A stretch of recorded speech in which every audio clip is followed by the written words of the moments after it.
Instagram now lets us to leave notes on someone's Instagram posts or Instagram Reels. And in this video, we're going to show you how you can get the feature and how you can leave a note on someone's post or Instagram Reel.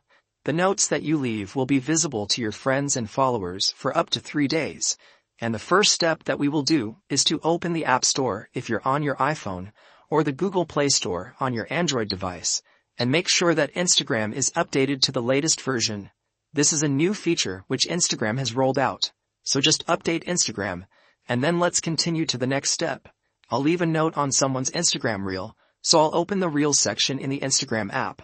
But the process is the same if you want to leave a note on someone's post.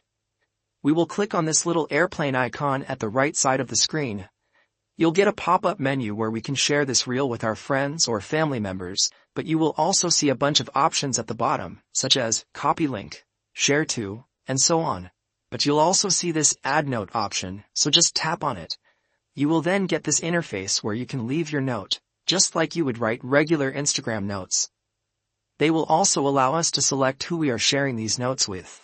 We can share it with all of our friends or family members, or we can simply share them with our close friends. Once you leave a note and select who's going to see it, you can simply share it. That note will now be displayed alongside the reel or post on which you've shared the note, and your followers will be able to see your thoughts on that video or picture. That's how you can add notes to Instagram Reels and posts. If this video helped you out, make sure you leave a like or comment on this video, and I'll see you soon.